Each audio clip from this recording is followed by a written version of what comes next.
Assalamualaikum warahmatullahi wabarakatuh. Pemirsa Gapai Kemuliaan yang dirahmati Allah, fitrah seorang manusia adalah mencintai keindahan.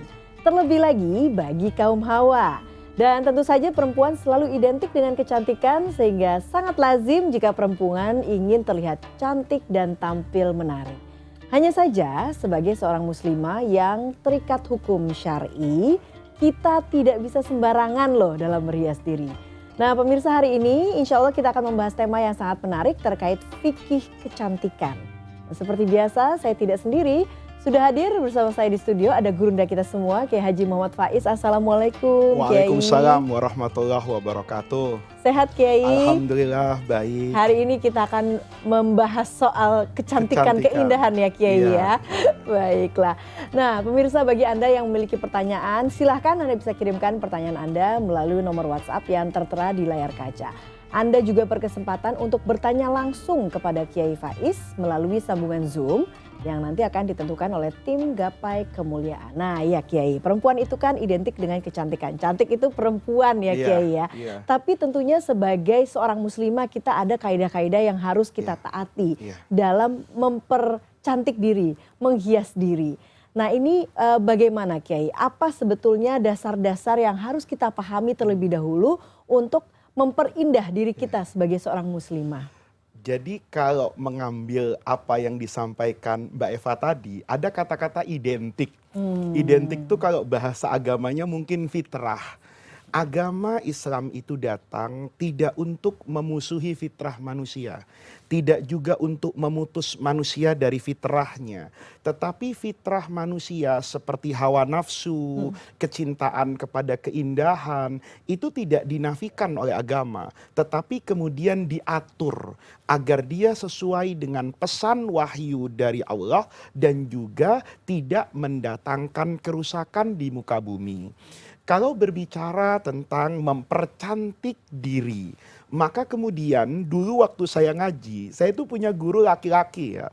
Tapi orangnya itu sering sekali memperhatikan aspek fikih yang terkait dengan wanita. Jadi guru saya bilang begini, kalau sudah bicara tentang kecantikan, bicara tentang mematut diri agar terlihat cantik, itu sebetulnya memiliki dasar dalam agama. Yang pertama, kalau boleh saya sampaikan secara singkat. Di dalam hadis itu Nabi bersabda bahwa Allah itu jamil. Allah itu maha indah. Yuhibbul jamal, dan Allah itu mencintai keindahan. Dulu waktu saya ngaji kitab Muwatta, kitab hadis yang paling tua, guru saya itu sampai pada satu hadis di mana ada seorang laki-laki datang ke masjid.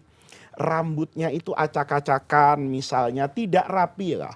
Maka kemudian oleh Rasulullah dibimbing agar dia merapikan rambutnya, merapikan kumis cambangnya, kemudian jenggotnya. Setelah rapi, dia masuk ke dalam masjid. Maka Nabi berkomentar, bukankah memasuki masjid dalam keadaan yang rapi seperti ini lebih baik daripada masuk masjid dengan keadaanmu yang tadi itu. Al-Imam Ibnu Abdul Bar, ulama yang sangat terkemuka, walaupun beliau bermadzhab Maliki tapi menguasai semua mazhab yang ada, mengomentari kisah tersebut dengan mengatakan bahwa hadis ini menjadi dasar bahwa setiap manusia itu boleh at-tazayyun, berhias. Jadi di sini hadisnya jelas. Kemudian yang kedua, bukankah Nabi pernah ditanya, ya Rasulullah, istri yang paling baik itu yang seperti apa? Nabi bilang kan, yang menjaga dirinya kalau suaminya ndak ada, yang kemudian menjalankan fungsi sebagai ibu rumah tangga yang baik. Tapi jangan lupa, yang pertama disebutkan oleh Rasulullah dalam hadis itu, istri yang terbaik itu apabila dilihat oleh suaminya, itu suaminya senang. Rasanya tidak ada suami yang berharap melihat istri pakai daster dan bau bawang. Tetapi kalau istrinya berhias, pasti suaminya senang. Artinya apa? Ini konsep dasar memakai hiasan, berhias diri itu juga dibolehkan. Kemudian kalau kita menggali lebih jauh lagi, apa yang terjadi di masa Rasulullah. Kita lihat sahabat Nabi yang perempuan tuh biasa memakai celak mata. Biasa juga pakai henna. Maka jadi sampai hari ini kita lihat kan, orang-orang Arab tuh tangannya itu banyak sekali dihias berhias kan, itu artinya menaruh sesuatu pada tubuh kita dengan tujuan untuk mempercantik. Itu juga terjadi di masa Rasulullah Shallallahu Alaihi Wasallam. Maka kalau kita memulai dari sini saja, kita bisa memahami bahwa mempercantik diri itu adalah fitrah manusia. Dia dibenarkan oleh agama. Hanya sekarang pada episode Gapai Kemuliaan, tugas saya dengan Mbak Eva ini kan memberikan guidance, batasan. Sebenarnya sampai di mana? Mempercantik diri, menggunakan riasan apapun. Perempuan memakai gelang di tangan, di kaki, kemudian pakai anting-anting, pakai kalung. Itu kan menjadi fitrah manusia. Tetapi yang tidak dibolehkan itu dua hal. Yang pertama, kalau bertujuan merubah ciptaan Allah. Nah, makanya guru saya bilang, sebetulnya perempuan yang memakai riasan yang wajar, artinya memakai bedak yang tipis, kalau kita di TV misalnya supaya tidak terlihat hitam, atau kemudian ada ibu-ibu yang mungkin letih dengan tugasnya di rumah, kemudian mau ngasih pengajian di majelis taklim, biar wajahnya itu tidak terlihat capek, kemudian diberikan riasan yang wajar. Ini kan tidak dalam konteks merubah ciptaan Allah, karena dia tidak kekal abadi kan. Begitu pulang dia berwudu, mandi, ya hilang semua yang dia pakai sebagai perhiasan. Kemudian yang kedua, itu tidak bertujuan menggoda lawan jenis yang tidak halal buat dia. Nih Mbak Eva, ada satu analogi ini. Kita kadang-kadang dalam beragama itu menerima sesuatu sebagai katakanlah ajaran agama tanpa kita pernah mau berpikir secara dalam. Misalnya, saya dari kecil itu dikasih tahu suara perempuan itu aurat. Ketika saya besar saya bingung gitu. Karena saya punya dosen perempuan pandai, pinter, solihah. Dia berbicara kepada saya. Kalau suara perempuan itu haram, maka tentu saya juga haram belajar kepada ustadzah ini. Kalau suara perempuan sebagai perempuan itu haram, Gapai Kemuliaan saya minta hostnya laki-laki juga ya, karena Kiai, pahala saya menjadi impas nih. Saya menyampaikan ilmu dapat pahala, tapi mendengar suara Mbak Eva saya dapat dosa. Tentu saya tidak mau menjadi narasumber yang tidak jelas penghasilan saya dari pahala ini. Nah, oleh karena itu kemudian ulama menjelaskan kan, sebetulnya suara perempuan apa yang diharamkan oleh agama?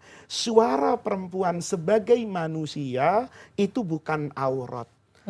Tapi suara perempuan yang menggoda lawan jenisnya. Misalnya, saya punya murid perempuan. Mudah-mudahan istri saya nggak menyaksikan acara ini. Kalau bertanya kepada saya harus menjawabkan Mbak Eva kan, karena dia murid saya. Tapi kemudian selesai bertanya, ada saja yang ditanyakan, sudah makan belum? Kalau sudah seperti itu, saya teruskan. Itu yang kemudian bisa jadi akan mendorong saya kepada hal-hal yang haram kan? Karena saya menikmati suara perempuan tadi bukan lagi sebagai murid saya yang bertanya, tapi boleh jadi di situ ada syahwat sesama lawan jenis. Nah, yang seperti ini agama tuh satu, maka berlaku sama. Kalau suara perempuan sebagai perempuan itu tidak haram, maka riasan yang menunjukkan kepada jati diri keperempuanan dia dalam batas yang wajar, tidak dikatakan menggoda kepada lawan jenis secara berlebihan, maka saya ikut guru-guru saya. Mufti Mesir itu dari dulu mengatakan boleh selama riasan itu wajar. Kalau bahasa anak gaul sekarang tuh tipis-tipis. Nah, tipis-tipis itu kan tidak kemudian flawless yang kalau zaman sekarang begitu ya. Ya. Ini untung host kita ngerti dan perempuan. Nah, seperti itu Mbak Eva. Tetapi kalau sudah berlebihan dengan tujuan yang berlebihan, itu tentu agama mengatakan itu tidak boleh. Nah kalau sesuatu yang wajar itu sampai sejauh mana Kiai? Dan juga saat ini kan banyak cara berhias begitu ya. Kosmetiknya juga bermacam-macam gitu ya. Nah, itu bagaimana kemudian sebagai seorang muslimah itu kita bisa memiliki riasan yang wajar tadi, kemudian memilih kosmetiknya itu apa yang harus diperhatikan? Jadi kalau saya boleh menggunakan analogi yang sama begini. Ada hadis yang terkait dengan wanita, itu yang fokus banget Mbak Eva. Fokusnya apa? Kata Rasulullah, kalau perempuan keluar rumah itu pakai wangi-wangian, itu diikuti oleh setan. Kan begitu. Pertanyaannya, apa berarti keluar harus bau gitu badannya? Terus semua muslimah kayak begitu. Kira-kira kalau saya ngaji di depan murid saya, satu masjid, bau badan semua, seperti apa? Sementara kita dapatkan hal yang sama, bahwa semua laki-laki dan semua perempuan itu punya beban yang sama terkait membersihkan mulut. Yang di masa Nabi itu pakai siwak. Ya, nah, ketika kita membersihkan mulut itu kan sebetulnya kita sedang ingin menghilangkan bau yang menempel pada mulut atau anggota badan yang memang itu terjadi pada setiap orang. Nah, sama kan dengan bau badan, misalnya keringat. Kalau kita berkumpul dengan orang, keringetan dalam rentang waktu yang cukup lama, kemudian mengeluarkan aroma bau badan yang tidak baik, itu kan jadi juga akan mengganggu orang. Maka persiapan untuk itu, saya menggunakan parfum. Parfum yang sekedar bahwa kalau nanti ada bau badan yang akan timbul dalam rentang waktu sekian jam saya ada di luar, itu tidak tercium. Maka itu hukumnya kata guru saya dulu, itu boleh memakai wangi. Tetapi Mbak Eva, kalau pakai wangian yang minyak wanginya itu merek ketinggalan, orangnya sudah pulang 2 jam minyaknya masih ada, atau yang menyengat terlalu jauh dengan tujuan ya, menarik perhatian lawan jenis, maka itu hukumnya tidak boleh. Sebelum saya akhiri, saya ingin sampaikan juga kepada pemirsa nih, karena bicaranya fikih kecantikan, jangan kemudian laki-lakinya tidak berperan. Nah, itu yang kemudian saya perempuannya tanyakan, perlu menjaga kehormatannya, tidak berdandan berlebihan yang dikatakan menggoda laki-laki, tetapi laki-lakinya itu juga perlu membersihkan mata dan pikiran. Kan gitu, jangan sampai kemudian semua beban ini seolah ada pada perempuan. Karena kita juga bertemu dengan orang yang soleh, hidup di tengah-tengah kondisi moral yang rusak, tetapi dia tetap bisa menjaga pandangannya. Jadi bebannya itu sama. Yang ini menjaga jangan sampai berlebihan, yang ini juga menjaga pandangan dan hati. Iya, karena terkadang wanita itu bertujuan mempercantik diri sebetulnya untuk mahramnya begitu ya, atau untuk dirinya sendiri, tapi mungkin secara tidak sadar justru mendapatkan reaksi yang berlebihan dari yang bukan mahram begitu ya Kiai. Maka yang paling mudah itu bertanya juga, mungkin kepada anak, mungkin kepada suami, Mas, Abang, aku pakai make up kayak gini nih gimana? Pantas. Kalau berlebihan, saya juga kritik kok. Kadang-kadang sama istri saya, itu terlalu merah kata saya. Oh ini terlalu begini. Kenapa? Karena itu saya merasa itu berlebihan. Tetapi pada konteks memakai make up yang wajar, ya, kemudian menutupi misalnya bagian-bagian yang ada cacatnya seperti bekas jerawat atau apapun, yang memang itu bukan asli ciptaan yang nempel dalam wajah, itu saya rasa saya ikut madhab yang membolehkan, sekalipun ada yang pasang bandrolnya pas. Pokoknya perempuan keluar rumah tanpa make up dan tanpa minyak wangi. Oke, baiklah Kiai. Nah, nanti kita akan bahas lebih lanjut lagi Kiai. Kalau begitu kosmetik seperti apa yang kemudian bisa kita gunakan ya Kiai ya. Karena kita juga harus melihat bahan-bahan yang digunakan begitu ya. Dan mungkin kalau zaman sekarang ini treatment macam-macam Kiai. Ada suntik sana, suntik sini, supaya apakah itu kemudian boleh atau tidak. Kita akan bahas saat lagi ya Kiai ya. Kami akan segera kembali, jangan kemana-mana, Gapai Kemuliaan akan segera kembali.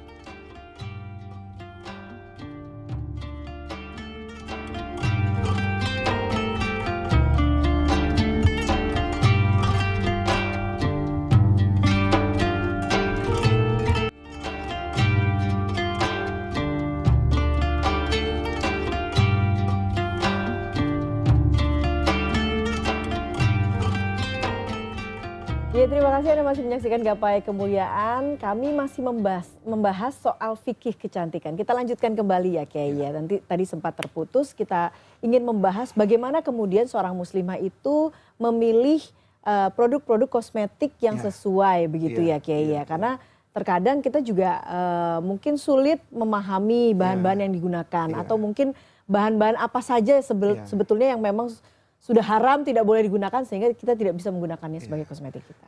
Jadi penggunaan kosmetik itu dulu ada guru saya yang kemudian menganalogikan itu seperti orang mengkonsumsi vitamin.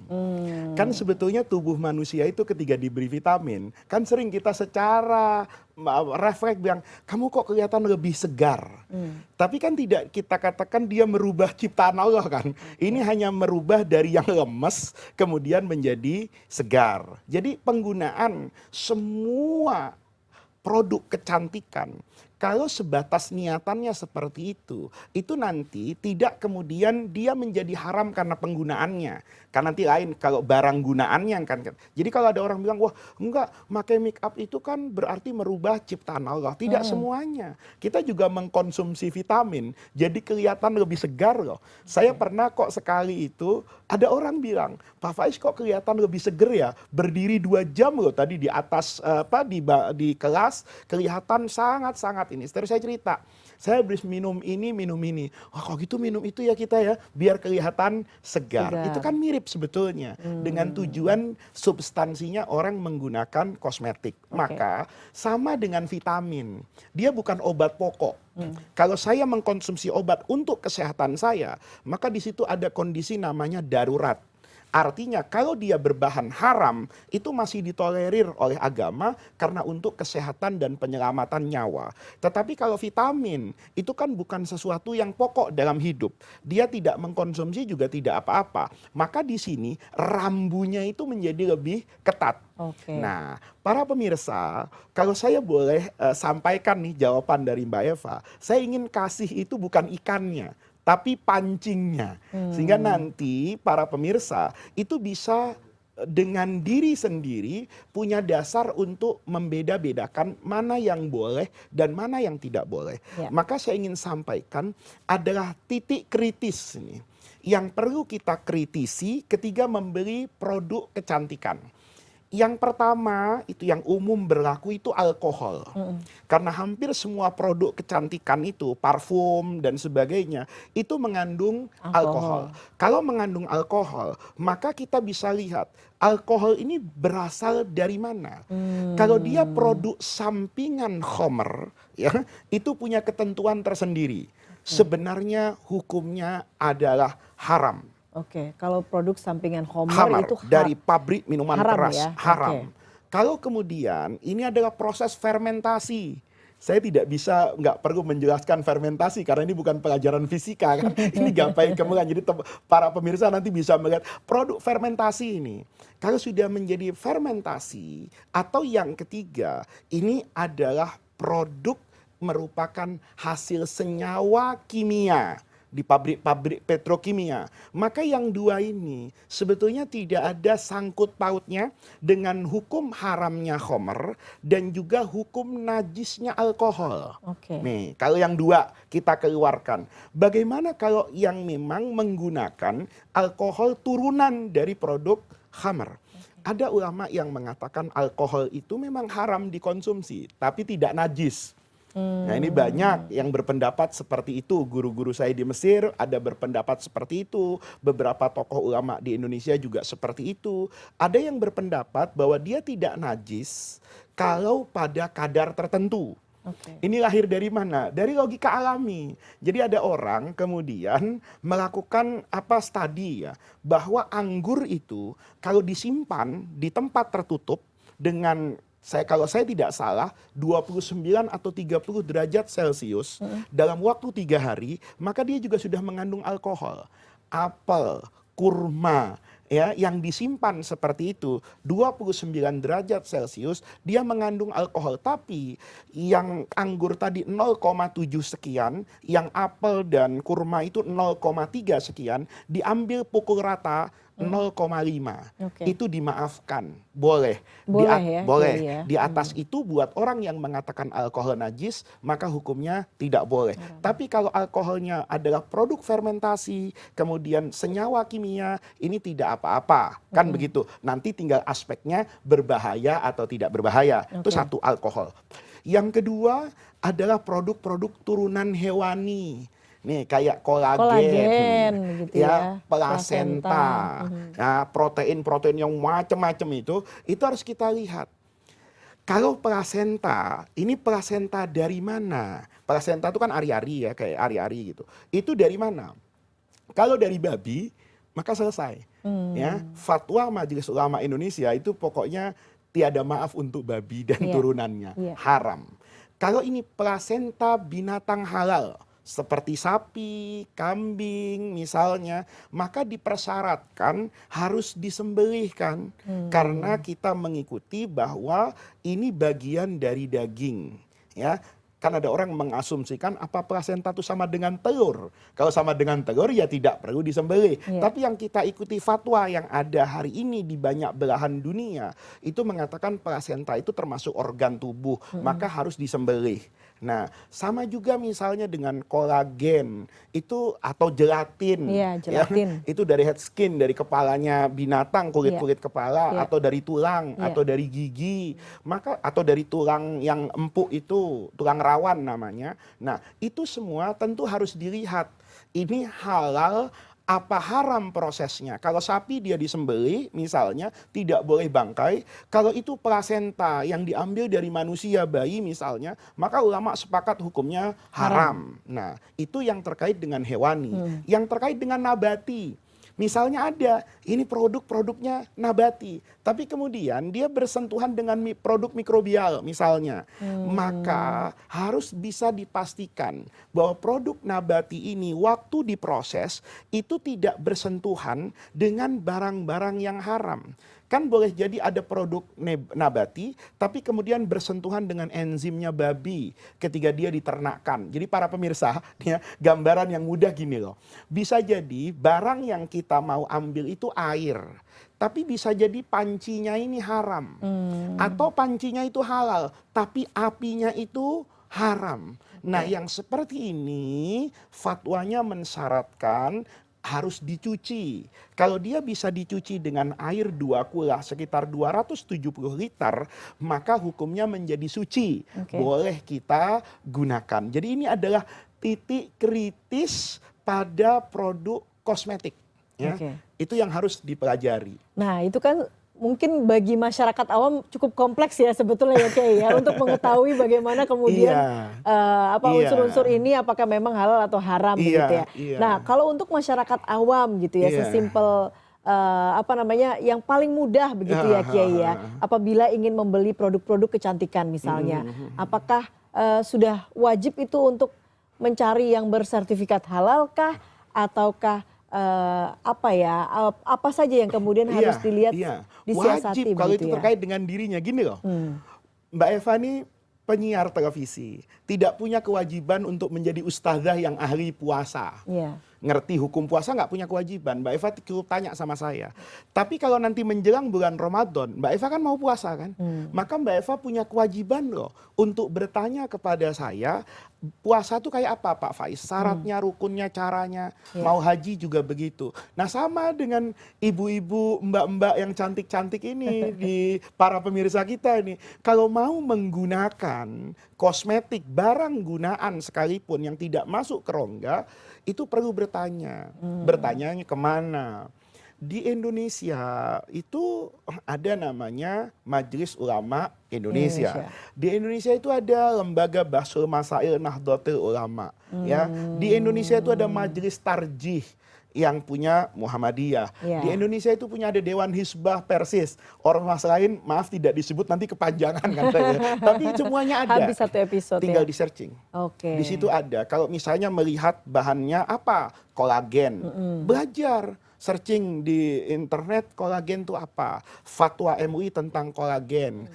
Kolagen menurut Nahdlatul Ulama misalnya. Atau tadi misalnya ya kita kembangkan lagi misalnya kayak produk-produk mikrobial alkohol menurut Majelis Tarjih Muhammadiyah kayak apa. Nah, bergantung afiliasi Anda kemana. Ketika Anda orang NU diputuskan oleh NU seperti ini, Anda ikuti itu sudah selamat. Ketika Anda merasa, enggak Pak, saya afiliasinya Muhammadiyah, ya lihat fatwanya Muhammadiyah. Oh enggak Pak, saya orang Indonesia, maunya MUI, ya lihat MUI. Tapi jangan serampangan. Enggak apa-apa, saya kan enggak tahu hukumnya, main beli aja, enggak bisa begitu. Karena sarana dan prasarana orang untuk menjadi tahu itu sudah mudah diakses hari ini. Oke, nah Kiai, tadi Kiai katakan bahwa hukumnya merubah ciptaan Allah itu haram begitu ya Iya, Kiai ya. iya. Nah sekarang kan ada dua hal sebenarnya yang saya ingin tanyakan. Misalnya make up begitu ya. Make up sekarang luar biasa Kiai. Hidung dari yang kelihatannya agak kurang maju begitu ya. Sekarang bisa terlihat jadi mancung begitu ya Kiai ya. Dan juga ada sekarang treatment-treatment yang kemudian memperindah lagi wajah wanita. Misalnya disuntik begitu ya supaya lebih tebal dengan filler dan botox dan lain sebagainya. Nah, kita ingin bahas lagi Kiai, tapi kita harus break dulu. Kita akan lanjutkan sesaat lagi. Jangan kemana-mana, Gapai Kemuliaan akan segera kembali.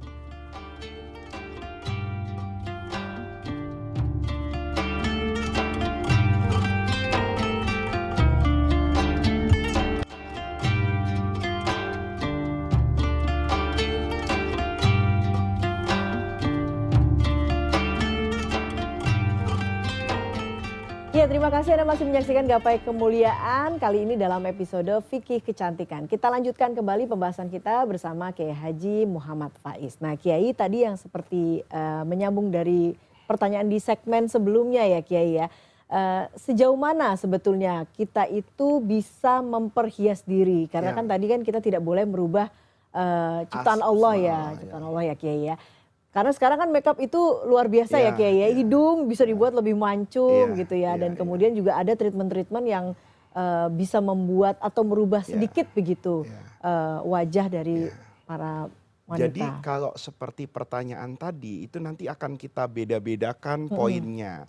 Yang pertama ini kan make up. Kayak misalnya riasan pengantin. Itu kan sering banget kita bilang sampai pangling. Ya, pangling itu sampai nyaru gitu. Nah ini kan produk yang tidak permanen Mbak Eva. Artinya seiring nanti dia selesai acara kemudian dibersihkan, ia hilang dengan sendirinya. Maka yang seperti ini itu tidak masuk kategori merubah ciptaan Allah. Karena dia bersifat tidak permanen, dia tidak dikatakan baki, utuh, lama. Kan gitu. Maka yang seperti itu boleh tergantung nanti apakah masuk berlebihan atau tidak, itu prinsip yang berbeda, tetapi tidak dikategorikan merubah ciptaan Allah. Tetapi yang kedua yang ingin saya sampaikan tadi, karena Mbak Eva nyebut botok, filler misalnya ya walaupun saya ini ustadz kadang-kadang jadi ngerti juga kayak gitu. Kadang ya istri atau anak kan suka tanya, ini boleh nggak gitu loh. Maka kita kan perlu belajar. Jadi ternyata yang namanya botok dan filler itu kan punya dua aspek ya. Bisa jadi aspek yang pertama itu adalah tentu niatannya kecantikan. Jadi boleh jadi orang yang hidungnya merasa kurang panjang kemudian dipanjangkan. Dagu yang kurang lancip dilancipkan. Bibir yang ukurannya kayak gini ditebalkan dan sebagainya. Kalau yang seperti itu, maka hampir semua literatur yang saya baca itu hukumnya haram. Haram ya Kiai? Haram. Tetapi kalau untuk pengobatan, misalnya pengobatan itu kan ada banyak aspek. Mengobati bekas luka. Itu tidak ada ulama kemudian mengatakan bahwa menyuntikkan botok nanti selama yang dimasukkan itu adalah halal ya. Karena botok itu bisa jadi halal, tapi untuk melarutkannya kan pakai serum darah. Maka boleh jadi ini menjadi haram. Tapi kalau ada nanti produk yang halal seperti itu dan tidak berbahaya, untuk pengobatan itu boleh. Mengembalikan misalnya wajah itu seperti orang yang bekas kena luka. Itu juga dibolehkan. Kemudian ada kerutan. Kerutan ini kan semua orang pasti nanti memiliki kerutan. Tetapi ada yang wajar, ada kok orang sudah tua sebelum usianya. Kemudian dia ingin ya, agar kerutan di pipi itu disamarkan dengan itu. Tapi tidak kemudian begitu dia samarkan gitu balik kayak ABG lagi, ya enggak kan. Artinya ketika usianya udah 60, tetap kita ingat lah. Langsung seusia anaknya begitu ya, Iya, Kiai. kan nggak gitu lah. Kalau yang itu kan ekstrim ya. Kemudian kita robah kerutannya agak tidak terlihat. Tapi ketika kita melihat misalnya nih ya, orang 60 jadi kelihatan 55. Iya. Itu banyak ulama yang mengatakan itu boleh dari termasuk bagian tazayyun. Tapi kalau 60, ya ini bukan cuma buat perempuan loh, buat laki-laki loh, sama loh. Kemudian disuntik wajahnya yang 60 itu jadi seperti umur 30 dengan niatan untuk nikah lagi dengan orang yang 18 tahun. Ini dalam agama namanya tadris. Kalau tadris penipuan tujuan seperti itu, maka hampir semua fatwa yang saya baca dari guru-guru saya maupun dari senior saya, dari lembaga yang punya kompetensi di Indonesia, itu juga mengatakan hukumnya haram. Haram. Nah, karena Kiai tadi sempat menyinggung soal laki-laki nih Kiai. Iya. Biasanya kalau laki-laki itu salah satunya yang ingin dirubah adalah kepala begitu ya, Kiai ya. Kalau kepalanya mungkin sudah agak ada ubannya kurang, seperti saya uban, lah. gitu ya.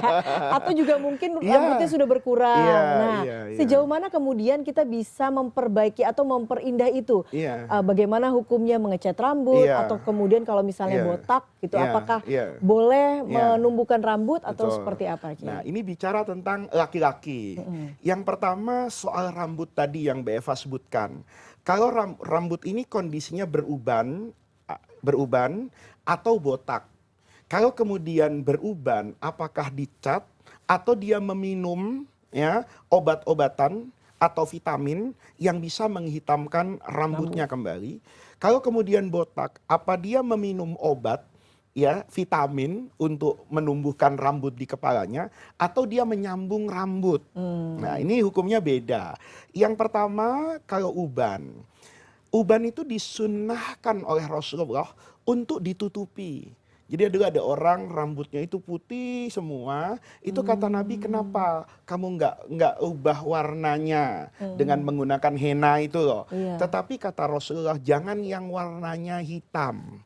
Sehingga fatwa yang ada hari ini di banyak negeri menyemir rambut dengan semir yang suci, yang tidak menghalangi air untuk ke rambut kepala, itu hukumnya boleh selama tidak berwarna hitam. Nah, pertanyaannya, kenapa tidak boleh warna hitam? Itu tadi kan, pertanyaannya, kenapa merah boleh? Padahal kan jadi heboh Mbak Eva. Kalau seandainya saya rambutnya merah, saya rasa saya diberhentikan lah sama CNN ini, karena merusak. Mungkin jadi bukan kiai, jadi penyanyi sebenarnya kan? Kiai. Tapi uniknya itu dibolehkan oleh Nabi, yang tidak dibolehkan itu hitam. Nah, disinilah ulama kemudian memahaminya bahwa tidak dibolehkan hitam itu ada banyak alasannya. Ini namanya fikih yang luas. Ada yang mengatakan mahdoh itu ibadah, nggak boleh hitam, ya udah, jangan tanya sama Rasulullah. Ya kalau mau ikut Nabi jangan hitam. Ada yang mengatakan ini makulatul makna, bisa dicerna maknanya. Maknanya apa? Karena kalau menghitamkan rambut, kata Rasulullah, khawatir dia mengaku muda kembali. Jadi kalau tidak mengaku muda kembali, maka hukumnya menjadi boleh. Ada orang yang mengatakan tetap itu hukumnya haram. Jadi itu namanya pemahaman. Jadi ada orang memahami hadis ini adalah hadis mahdoh. Mahdoh itu ghairu ma'kulatil makna. Tidak bisa dicari alasan logikanya. Tapi ada ajaran Rasulullah, itu yang dikatakan ghairu mahdoh, itu ma'kulatul makna. Jadi nanti para pemirsa, itu jangan kaget kalau menghadapi fatwa yang mengatakan semir rambut dengan yang suci menjadi hitam kembali. Ada yang membolehkan, walaupun mayoritas mengatakan itu hukumnya haram. Itu kalau buat laki-laki. Oke. Nah, tadi pertanyaan selanjutnya Kiai, yang menumbuhkan rambut itu hukumnya bagaimana? Kalau menumbuhkan rambut dengan meminum obat-obatan misalnya atau vitamin, saya juga nggak tahu apa ada apa enggak gitu ya. Nah, itu kan sama aja dengan orang yang berobat kan. Karena secara umum kan orang rambutnya ada, bahkan usia 70, 80 kan masih ada rambutnya. Tahu-tahu dia udah 30, itu nggak ada rambutnya sama sekali. Nah, boleh nggak? Kan boleh, karena dia ingin mengembalikan aslul hilqoh, asal ciptaan Allah itu semua kepala ada rambutnya. Yang tidak boleh itu kalau menyambung rambut. Oke. Nah, itu hukumnya haram. Oke, termasuk juga cangkok. Iya. Iya. Oh, itu pun Iya. haram ya Kiai ya. Haram. Nah, tapi kalau begitu timbul pertanyaan selanjutnya Kiai. Misalnya tadi kan kata Kiai semuanya harus wajar, semua tidak boleh merubah Iya. ciptaan Allah begitu ya Kiai ya. Tapi mungkin ada rekan-rekan atau pemirsa begitu Iya, yang merasa, loh saya kan misalnya lahir dengan kulit yang agak gelap gitu, kepingin putih karena biasanya yang disukai adalah yang putih. Nah, itu bagaimana kalau begitu Padahal Kiai? tidak semua yang putih itu menyenangkan orang loh. Ka'bah itu hitam loh, kain kafan itu putih. Nah, tapi begini Mbak Eva ya. Kalau misalnya gini kan, ada orang nih, saya mohon maaf pemirsa ya kalau bahasa saya nanti kurang tepat ya. Ada orang tuh kulitnya tidak putih tapi bersih. Ada orang kulitnya itu tidak putih dan kelihatan maaf ya, kumuh misalnya. Kemudian dia ingin mau membersihkan itu saja gitu loh. Sehingga terlihat wajar, bersih, bersinar tanpa ada perubahan pada asal warna kulitnya. Maka itu kata ulama boleh. Yang tidak boleh itu seperti penyanyi Amerika dulu itu loh, Michael Jackson, yang kita bisa lihat foto aslinya dengan hari ini. Itu kan berbeda jauh. Dia menyuntikkan segala macam untuk merubah bentuk itu. Itu tidak boleh. Tapi sekedar memakai krim pemutih misalnya, ya kan ada orang pakai krim pemutih gitu ya. Apa kemudian hukumnya haram? Kan tidak serta-merta dia menjadi putih. Tapi seiring dengan waktu mungkin lebih bersih, terlihat lebih bersinar, lebih mudah. Itu banyak ulama yang menghukumi itu boleh. Karena kan dia tidak merubah, tapi mengembalikan pada arti kelaziman semua orang mukanya seperti itu. Oke, pada intinya upaya untuk mempercantik dan memperindah diri itu boleh begitu ya Kiai ya. Asalkan kita harus melihat bagaimana kemudian aturan halal dan haram dan juga lagi-lagi itu tidak boleh berubah. Dan jangan lupa juga aspek kesehatan. Jangan sampai kita menggunakan barang-barang yang mungkin kita katakan tidak mengandung sesuatu yang haram, tetapi kemudian dalam jangka waktu yang panjang atau pemakaian yang sering itu mendatangkan penyakit yang berbahaya. Maka dia diharamkan oleh agama itu bukan karena keharaman barangnya, tetapi akibat yang timbul dari penggunaan tersebut. Baiklah. Sebetulnya ini masih banyak sekali Kiai pertanyaan yang saya ingin tanyakan. Tapi sayang ya Kiai ya, waktu kita terbatas. Insya Allah kita akan lanjutkan di episode Fikih Kecantikan episode selanjutnya ya Kiai ya. Terima kasih atas ilmu yang sudah diberikan hari ini Kiai. Baiklah pemirsa, usai sudah perjumpaan kita hari ini dalam program Gapai Kemuliaan. Semoga tentunya tausiah kali ini bisa menambah hasanah ilmu agama kita, menjadikannya bermanfaat dan yang paling utama menambah ketaatan kita kepada Allah Azza wa Jalla. Saya Eva Yunizar dan Kiai Haji Muhammad Faiz pamit. Terima kasih atas perhatian Anda. Insya Allah kita akan jumpa lagi pada episode berikutnya. Wabillahi taufiq wal hidayah. Wassalamualaikum warahmatullahi wabarakatuh.